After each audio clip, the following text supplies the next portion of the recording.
تو جب عورت پریگننٹ ہوتی ہے تو کوئی طلاق شلاق نہیں ہوتی۔ السلام علیکم، میں ہماریہ علی، آپ دیکھ رہے ہیں میرا چینل۔ کیا ایمان فاطمہ ایک بار پھر سے پریگننٹ ہو چکی ہیں؟ رجب بٹ طلاق کیس ایک نیا رخ اختیار کر چکا ہے۔ صحافیوں نے دعویٰ کیا ہے کہ ایمان فاطمہ دوسری بار پریگننسی میں ہیں۔ اگر یہ خبر سچی ثابت ہو جاتی ہے تو رجب بٹ کی جانب سے طلاق کا نوٹس بھیجا گیا ہے۔ طلاق کی راہ میں مکمل طور پر ایک بہت بڑی رکاوٹ ہو سکتی ہے۔ ایک طرف رجب بٹ کا نوٹس دے کر یہ کہنا کہ اب ایمان میری زندگی کا حصہ نہیں ہے، دوسری طرف اگر ایمان فاطمہ واقعی حاملہ ہیں تو اسلام اور قانون دونوں کے مطابق طلاق دینا بالکل آسان نہیں ہوگا، انتہائی مشکل ہونے والا ہے۔ کیا یہ ایمان کی طرف سے طلاق روکنے کی ایک حکمت عملی ہے؟ یہ کہانی گھر سے باہر کیسے نکلی؟ یہ کہانی جرنلسٹ کے پاس کہاں سے آئی؟ کیونکہ آپ سب کو پتہ ہے کہ ایمان کی فیملی کی جانب سے بھی مختلف جرنلسٹ کے ساتھ جو ہے وہ خط و کتابت کا سلسلہ تو جاری رہا ہی ہے۔ آج کی اس ویڈیو میں ہم کھولیں گے اس بڑے دعوے، اس بڑے راز کی حقیقت، قانونی پہلو اور اس کا رجب بٹ اور ایمان کی زندگی پر کیا اثر پڑنے والا ہے۔ تو ویڈیو آپ نے آخر تک ضرور دیکھنی، کیونکہ جو کچھ بھی اب سامنے آنے والا ہے وہ پورے کیس کو پلٹ کے رکھ دے گا۔ دوسری طرف رجب بٹ کے خلاف ایک اور بڑا محاذ کھل چکا ہے، یعنی کہ ٹک ٹاکرز نے رجب بٹ کے خلاف ایک فضول قسم کا ایلیگیشن لگا کر ان کے خلاف ایک فضول قسم کی کیمپین چلانا شروع کر دی ہے، اور اس میں کنول بٹ جو کنول ذوالقرنین ہیں وہ سر فہرست ہیں، یہ لوگوں کی جانب سے کہا گیا۔ اب یہ کیا معاملہ ہے، کیا چیزیں، آج کی ویڈیو میں بات کرتے ہیں۔ ریکویسٹ ہے چینل کو سبسکرائب کریں، ہمیں اس کی ضرورت ہے۔ ویڈیو کو آخر تک آپ نے ملاحظہ ضرور فرمانا ہے۔ رجب کو اللہ تعالیٰ میری دعا ہے کہ 7 پتر دوے ایسے عورت۔ صحافیوں اور ذرائع کا کہنا ہے کہ جی ایمان فاطمہ ایک بار پھر سے حاملہ ہیں۔ اگر تو یہ خبر سچی ثابت ہو جاتی ہے، اگر بات کر رہی ہوں، تو رجب بٹ کی طلاق کی راہ میں یہ ایک بہت بڑی رکاوٹ ہو سکتی ہے۔ مجھے نہیں پتا یہ اتنی سیکرٹ بات جو ہے صحافیوں کو کیسے پتہ ہے، مطلب یہ تو بہت زیادہ اندر کی بات ہوتی ہے، تو بہت بہت بہت پرائیویسی ہے۔ لیکن اب کیا پرائیویسی رہ گئی ہے؟ آپ دیکھیں، جب رجب کی والدہ کے اوپر اتنے فضول الزامات لگانا اور ان کے نام لے لے کر گندگی اچھالنا، پھر ایک دوسرے کی کالز کو ریکارڈ کرنا، تو اس کے بعد پھر کیا پرائیویسی رہ جاتی ہے؟ لیکن پھر بھی یہ بہت بڑی بات ہے۔ اگر اس دعوے کی حقیقت ہم جاننے کی کوشش کریں گے اور دیکھیں گے کہ کیا ایمان سچ میں پریگننٹ ہے اور طلاق ممکن ہے یا نہیں ہے۔ ایک مشہور یوٹیوبر صحافی نے دعویٰ کیا ہے کہ ایمان فاطمہ دوسری بار جو ہے وہ حاملہ ہے۔ ان کے مطابق ایمان کی حالت اب ایسی ہے کہ طلاق دینا قانونی اور اخلاقی طور پر بڑا مشکل ہو جائے گا۔ صحافی کا کہنا ہے کہ اگر ایمان حاملہ ہے تو رجب بٹ طلاق کا عمل آگے نہیں بڑھا سکتے ہیں۔ اسلام میں بھی حاملہ بیوی کو طلاق دینے پر بے شمار پابندیاں ہیں۔ ماہرین نے جو قانون ہیں ان کے مطابق وہ کیا کہتے ہیں، اگر بیوی حاملہ ہو جائے تو طلاق کا عمل روکا جا سکتا ہے۔ عدت کا دورانیہ بھی بچے کی پیدائش کے بعد شروع ہوتا ہے۔ بچے کی پیدائش کے بعد ماں اور بچے کے حقوق جو ہیں وہ بہت بہت بہت بڑا اثر اس پہ پڑتا ہے۔ ابھی تک رجب بٹ کی طرف سے جو دعویٰ کیا گیا ہے، انہوں نے دعویٰ کیا ہے، اس پہ کوئی رد عمل سامنے نہیں آیا۔ رجب پہلے ہی کہہ چکے ہیں کہ وہ اس شادی سے مکمل طور پر تھک چکے ہیں، ختم ہو چکے ہیں، مینٹلی بالکل ڈیمیج ہو چکے ہیں، اور نظر بھی آتا ہے، مطلب اگر آپ ان کا چہرہ دیکھیں تو آج سے 1.5-2 سال پہلے والا رجب اور اب والا رجب زمین آسمان کا فرق ہے، اور آج سے 1.5-2 سال پہلے والی ایمان اور ان میں آپ دیکھیں کتنا فرق ہے۔ دیکھیں، یہ بات سمجھنے کی ضرورت ہے، میں بار بار سمجھا رہی ہوں۔ ایمان فاطمہ کی جو والدہ ہیں وہ بھی اسی ساری چیزوں کو فیس کر چکی ہیں۔ پتہ نہیں وہ اپنی بیٹی کو اس چیزوں کے لیے کس طرح سے راضی کر رہی ہیں، کیونکہ انہوں نے بھی جو ہے علیحدگی لے لی تھی، اور رجب بٹ کی طرف سے تو یہی کہانی سنائی گئی کہ ایمان کے فادر نہیں ہیں، لیکن اور نے بتایا کہ جی ہمارا تو بچپن سے ہی ہم باپ کے سائے سے محروم رہے ہیں، علیحدگی ہو گئی تھی، معاملہ ختم ہو گیا تھا، یعنی کہ رشتہ ہی ختم ہو گیا تھا۔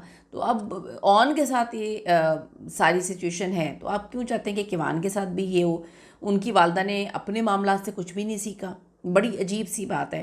دوسری طرف یہ ہے کہ ابھی تک ایمان فاطمہ نے اس خبر کی تصدیق نہیں کی ہے، وہ ابھی خاموش ہیں، اپنے بیٹے کیوان کے ساتھ وقت گزار رہی ہیں۔ کیا یہ خبر سچ ہے؟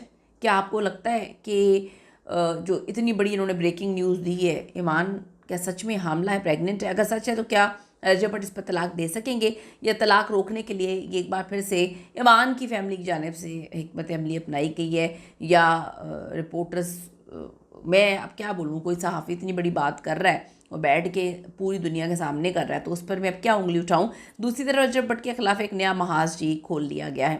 کنول ذوالقرنین کی طرف سے نئی ویڈیوز سامنے آ رہی ہیں۔ آپ کو یہ اسٹوری تو پتہ ہے کہ کس طرح سے جب رجب کی اور اس کی بیوی کا معاملہ چل رہا تھا تو کنول کو ہمیشہ سے ایک اس طرح سے بولنے کی، دوسروں کے پھڈے میں اترنے کی ان کو ہمیشہ سے عادت ہے. جتنے ٹک ٹاکرس ہیں وہ اس بات کو جانتے ہیں اور ان کو یہ چیزیں پسند نہیں آتی.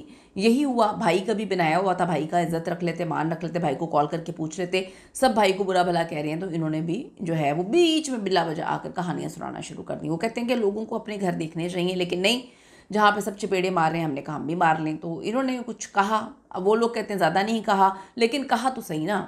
اب کہنے کے بعد پھر رجب بٹ نے کہانی شروع کی. رجب بٹ کو بہت ڈیمیج ہوا، اس نے اچھی خاصی کہانیاں شروع کی. اس نے آنٹی کہہ دیا، اور آنٹی کے بعد جو ہے اس نے کہہ دیا کچھ آنٹیاں بحریہ ٹاؤن میں جو ہیں اپنے شوہروں کو ان کی فیملی چھڑوا کر جو ہیں بیٹھی ہوئی ہیں. اس کے بعد کیا ہوا، شوہر صاحب بیچ میں آئے اور انہوں نے تو کہتے ہیں کہ جی کسی کے ساتھ آپ نیکی کریں یا کسی کے ساتھ اچھے وقت میں آپ اچھا کریں تو وہ ایک ہاتھ سے دوسرے ہاتھ کو بھی نہیں پتہ چلنا. جی انہوں نے کہا جی میں تو شادی کرنے کے قابل نہیں تھا، یہ تو میں نے 16 لاکھ بھی دلوایا، میں تو شادی اس کی کروائی، میں سب کچھ ہوں، اللہ معاف کرے، نعوذ باللہ ہم ہی خدا بن گئے تھے اور ہم نے ہی سب کچھ کروایا تھا.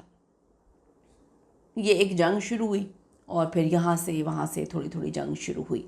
اب یہاں پر معاملہ کیا ہے، آپ سب کو پتہ ہے کہ جو سحر ہیں، سحر حیات کا ان کے ایکس ہسبینڈ کے ساتھ معاملہ، وہ تو خیر کافی عرصے سے چپ ہو کر معاملہ اس نے ختم کر دیا تھا. ایکس ہسبینڈ سمی کو ہی کچھ مصیبت پڑی تھی کہ اس نے اس معاملے کو دوبارہ چنگاری دی اور پھر سحر بیچ میں آئی، اس نے اپنی رودات سنائی. اس کے بعد کیا ہوا کہ کنول کا ہم نے دیکھا کہ جی کنول صاحبہ نے اپنے گھر میں جب سحر رو پٹ رہی ہے، کنول نے اپنے گھر کے اندر ٹراما میں گزر رہی ہے، ڈیفینیٹلی عجیب سچویشن ہے. کبھی آپ کی دوستی رہی ہے، آپ گیٹ ٹوگیدر آپ نے رکھ لی اور آپ پارٹی کی تصویریں لگا رہی ہیں کہ جی ہم نے تو 1 ڈش پارٹی کی، اس میں 4-5 انفلوئنسرز کو اس نے بلایا اور خوب اس نے سوشل میڈیا پہ پٹا کہ جی ہم دیکھیں کتنے اچھے ہیں اور یہ ہیں وہ ہے. اس کے بعد جی ابھی ملاقات ہوئی رجب بٹ کی کہیں سحر کے ساتھ، سحر کے جو گروپ ہے اس کے ساتھ. تو یہاں پر کنول، پتہ نہیں مجھے سمجھ نہیں تھی کنول کو کیا پرابلم ہے. لوگوں نے لکھا ہے کہ مطلب یہ کس طرح کے لوگ ہیں، آپ اپنی زندگی جئیں. انہوں نے لکھا کہ جی ڈبل سٹینڈرڈ نہیں ہونا چاہیے، اس کشتی پہ سوار نہیں ہونا چاہیے، اس کشتی میں سوار نہیں ہونا چاہیے. انہوں نے ٹونٹ کیا کہ سحر نے کوئی بہت بڑا گناہ کر دیا رجب بٹ کے ساتھ مل کے. ابھی کچھ دیر پہلے ان کے جو گروپ کی لڑکیاں ہیں، یعنی کہ کنول کے گروپ کی لڑکیاں جو انفلوئنسر ہیں اس انسٹاگرام پر، وہ لکھ رہی ہیں کہ انسان کا سٹینڈرڈ ہونا چاہیے، ویڈیو بنا رہی ہیں کہ انسان کا سٹینڈرڈ ہونا چاہیے. جو اپنی بیوی کو دھوکہ دے اس سے تو بالکل بھی ملاقات نہیں کرنی چاہیے، عورت کو اس کے ساتھ بیٹھنا نہیں چاہیے. لیکن لوگ یہاں پہ سوال کر رہے ہیں کہ اس کی بیوی تو اس کو معاف کر چکی ہے، تو کسی اور کی بیویوں کو کیوں مسئلہ ہو رہا ہے؟ اس کی بیوی تو معاف کر کے جو ہے زندگی میں آگے بڑھ گئی تھی، ان کے معاملہ تو سیٹل ڈاؤن ہو گئے تھے، تو کسی اور وجہ سے معاملات دوسرے شروع ہوئے ہیں. اب یہاں پر ان کو کیا مسئلہ ہے؟ تو یار دیکھیں میں یہ بات سمجھاؤں گی، کچھ تھوڑا سا نا خدا کا نا خوف کر لیں، ٹھیک ہے؟ کبھی کسی کا اچھا وقت گزرا ہوتا ہے نا تو اس وقت کا لحاظ ہی کر کے شرم کر لینی چاہیے. کس نے کس کے ساتھ ملنا ہے، اس نن آف یور بزنس. جس نے جس کے ساتھ ملنا ہے ملیں. آپ کیمپین چلا رہے ہیں کہ جی اپنی بیوی کو دھوکہ دیا، آپ لوگوں کو اپنے اپنے مردوں پہ نظر رکھنی چاہیے. آپ لوگوں کے مرد جو ہے نا کہاں کس کو کس کے ساتھ کتنا دھوکہ دے رہے ہیں، آپ کو اس کی جو ہے وہ فکر نہیں ہے. بات یہ ہے کہ لوگوں کے اوپر کیچڑ نہ اچھالا کریں، آپ کے اوپر کیچڑ کے دھبے لگیں گے. اس پر اپنی قیمتی رائے ضرور دیجیے گا. ان سارے معاملات پہ آپ کی کیا اوپینین ہے کہ کچھ لوگوں کو سکون کیوں نہیں ہوتا، لوگوں کی زندگیاں ہر وقت برباد کرنے میں لگے رہتے ہیں اور گڑے مردے اکھاڑ کے لوگوں کی زندگیوں کو تباہ کرنے کی کوشش کرتے ہیں. آپ نے اوپینین ضرور دیجیے گا. See you in the next video.